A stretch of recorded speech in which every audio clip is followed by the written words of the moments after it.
Episode 1 Recap. Drama ini dimulai dari kisah Hiju, sang putri selir alias putri haram yang penuh ambisi. Hidup sebagai putri seorang selir tidak membuatnya lemah menjalani kehidupan yang keras. Hiju adalah gadis yang selalu mendapatkan peringkat pertama di akademi kerajaan. Dia sangat kompetitif, tetapi statusnya sebagai putri seorang selir seringkali menjadi penghambat dalam kehidupannya. Bahkan ayahnya pun terang-terangan memperjelas bahwa Hiju harus sadar diri bahwa Hiju hanyalah seorang putri selir. Masa sekolah sudah terlewati. Hiju selalu menjadi yang terbaik, tetapi kehidupan dewasa tidak semudah itu bagi Hiju. Hiju memang sudah menjadi direktur Castle Beauty, anak perusahaan Castle Group, tapi dia selalu dibanding-bandingkan dengan Tejo, kakak laki-lakinya yang merupakan putra sah ayah mereka. Tejo bukanlah orang yang cerdas, dia jauh di bawah Hiju, tetapi status sosialnya membuat dia selalu merasa jauh di atas Hiju. Kali ini penjualan Castle Beauty mengalami penurunan. Dan untuk mencuri perhatian publik, Hiju menghadiri pesta ulang tahun Baginda di kerajaan. Dia mengenakan fashion yang mencuri perhatian publik. Tim Castle Beauty bergerak cepat membuat artikel tentang bagaimana fashion ikonik Hiju saat menghadiri pesta ulang tahun kerajaan tersebut.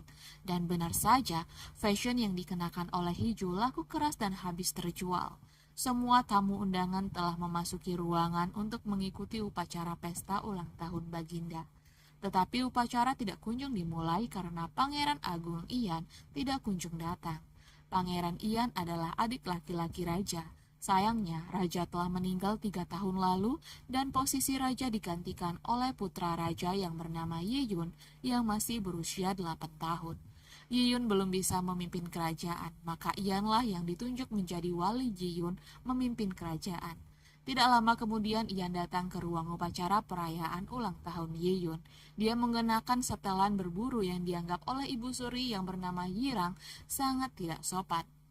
Yirang sempat menasehati Ian, tetapi Ian bersikap tenang dan upacara perayaan ulang tahun berjalan sebagaimana mestinya. Di tengah-tengah perayaan terjadi kebakaran dan Yirang mengira kebakaran itu disebabkan oleh Ian. Yirang bahkan menampar Ian karena berpikir Ian terluka akibat kebakaran tersebut. Untuk saat Ian terdiam, dia juga memiliki sebuah trauma pada kebakaran. Karena yang kehilangan raja 3 tahun lalu dalam kebakaran bukan cuma Yeyun dan Yirang tetapi juga Ian, karena raja adalah abang Ian.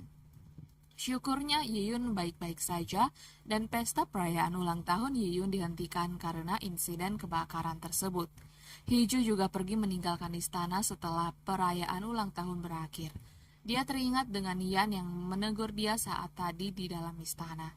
Tetapi dia tidak menyukai Ian. Dia membenci Ian karena dahulu Ian adalah seniornya saat di akademi istana dan dulu Ian sempat memergoki dia serta menasehati dia yang menggunakan lapangan memanah untuk latihan tanpa izin.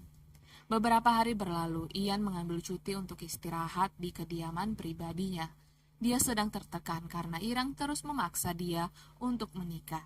Irang berdalih bahwa itu adalah cara Ian membuktikan kesetiaan kepada dia dan Yeyun, tetapi sebenarnya Irang berniat mengusir Ian dari istana. Karena jika Ian menikah, maka Ian harus tinggal di luar istana dan tidak mengurusi urusan istana lagi. Sementara itu Hiju sedang sangat marah kepada ayahnya karena ayahnya menjodohkan dia dengan pria yang levelnya jauh di bawah dia. Dia yakin ayahnya menjodohkan dia dengan pria sembarangan karena ingin mengusir dia, tetapi dia memastikan itu semua tidak akan pernah terjadi. Tiba-tiba Hiju kepikiran bahwa orang yang pantas dan cocok menikah dengannya adalah Ian. Maka dari itu, Hiju mengirim permintaan untuk bertemu Ian, tetapi Ian terus menolak.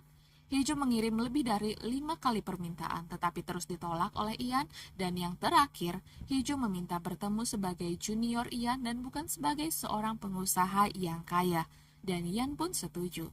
Di hari Hiju menemui Ian, Hiju tidak basa-basi, dia langsung bilang kepada Ian bahwa dia datang untuk melamar Ian dan mengajak Ian untuk menikah dengannya.